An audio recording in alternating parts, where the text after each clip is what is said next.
Hi, English 110 faculty. It's Colleen Sasso.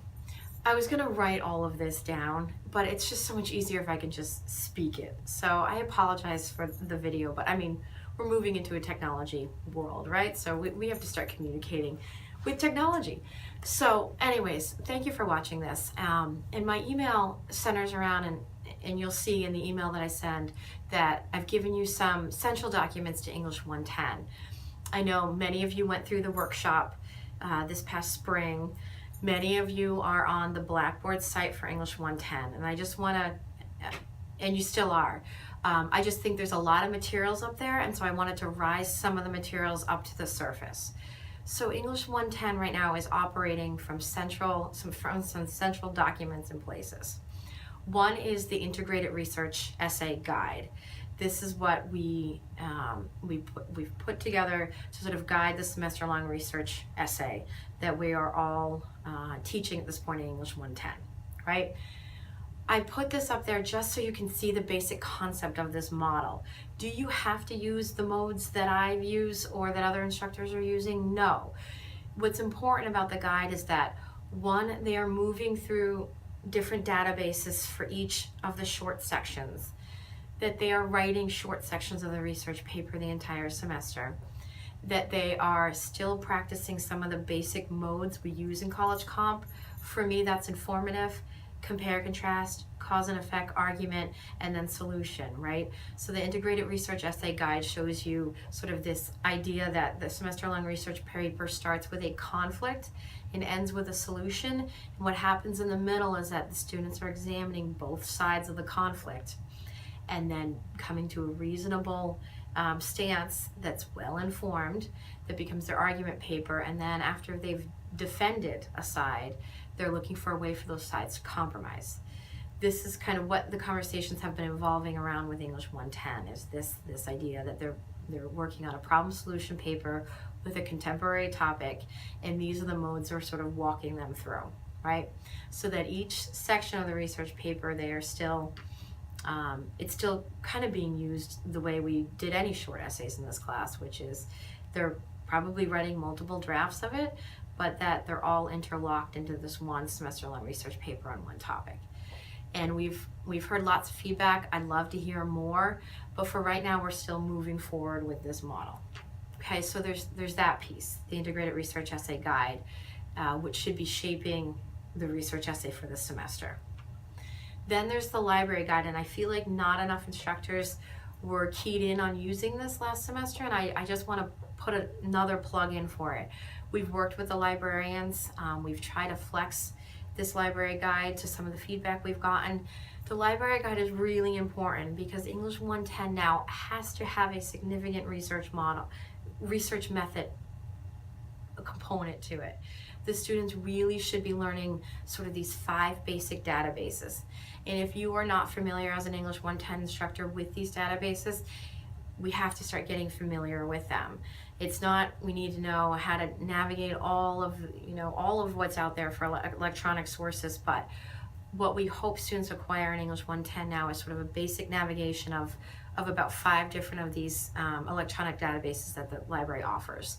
So the library guide walks these students through from CQ Researcher and Credo Reference, which are very sort of foundational type databases, through to Academic Search Premier, which, as you all know, is the peer-reviewed journal scholarly academic articles database. Students should have played in some of these databases before the end of English 110. So when they move into Intro to Psychology, or they move into these other courses where they need to do research, they understand where the databases are, they've tried to navigate them, they know what some of them are used for and what they're not. So the library guide literally right now is set up to walk through the integrated research essay. You can use it how you see fit, but what's really important is that they do sort of touch base with these 5 databases: Credo Reference, CQ Researcher, Points of View, Academic Search Premier, that we're still sort of helping them navigate Google. It shouldn't be ruled out as a source, right? But it's about evaluating their sources on Google, as we all know. So I want to steer you in the direction of the library guide too, and if you haven't utilized it or you haven't looked at it, I really, really encourage you to do that in the course this spring. Then we have MindTap, right? Everybody's favorite favorite electronic handbook. And we're going through one academic year giving this a try, and I, again, would love your feedback on it. I've heard from many different people how they've used MindTap. I used it as a basic electronic handbook for the class. So I set it up that they were reading chapters. I made my own reading responses on Blackboard, on the discussion board, even in my face-to-face class, so I knew that they were reading and trying to process the material on MindTap. Some people have engaged with the exercises on MindTap. Some people have integrated readings into MindTap, similar to the Diane Hebert model. So I guess what I want to say about MindTap is we do need to use it as a textbook. It can be literally used the way you would use any textbook, which is students are doing reading and having some response so you know that they've done the reading. Or you can really get your hands dirty in it. I would love to hear feedback from people who have really experimented with the ways that this can be used in a more comprehensive way. Diane Hebert has offered to be a point person for MindTap. She's been really using it more to its maximum, so please feel free to be in touch with her. Thank you, Diane. There's a couple of things. One is how students access MindTap. There's instructions in my email about that, and then how you set MindTap up for the first time. You all were included on that email to Amy Speckman. There's a gentleman named Ben who's also going to be contacting you to help you through it. Let me know what other additional support you need for the electronic handbook. And please, it is no more complicated than really the initial setup of it, and then being able to use it like you would use a normal textbook for your class. And then you can maximize it from there. Okay. What else? I have examples of research essays I can provide. I would love to see people who have taught it in the past. If you have any materials that you think can assist other instructors, please feel free to share them. But we really do want to sort of navigate from this sort of central idea of the semester-long research essay, the library guide with where they're actually engaging in research. And the other thing I want to tell you is that we're also trying to move toward a more lab-based English 110. So if you'll notice, many of you have been booked in 246. It will eventually become, we hope, the English 110 lab classroom. Right now we don't have the resources to have actual desktop computers in the space. So a few of us, about 5 or 6 of us faculty, are piloting what we call bring your own device courses, which is students have to bring a laptop that meets certain specifications so that they're actually engaging in writing and research right there in the class with us. I think that we need to start thinking about English 110 in a less traditional sense and in a more contemporary, modern way, that we're teaching an essential skill set in writing and research, and we can lecture and we can tell students all about what that looks like, but until they're actually navigating that in front of us, I think that the old days of sort of letting them navigate that outside the classroom are evolving, are almost gone. We need to actually see them hands-on in the class doing that. So you'll see that we're sort of shifting to that model.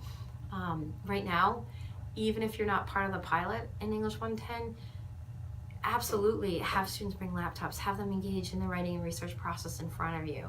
I think we've tapped into something really important here, and I'd love to hear more about that as well, how you feel technology can be more integrated into the English 110 model.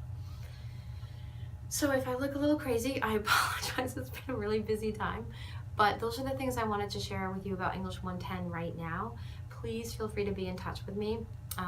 If you want to be added to anybody's English 110 that taught it this past fall to see the model, I would be happy to do that with their permission. That Blackboard site is still available to you, and what's great about that is Diane's materials for the entire semester are still there. You can beg, borrow, and steal anything that you like from those materials, and there's also additional resources on the English 110 workshop site as well. So please, that's still a living resource. Continue to use it. Okay, I think that's it for now. Please see the materials in my email, and please call me, email me, stop by. Adjunct Development Night is tomorrow night, so we can have further conversations about this. I just want to make sure we're providing you the resources you need for the course, and that we're also continuing to give you autonomy in how you want to teach it. All right, I will talk to you all soon. Thank you for listening.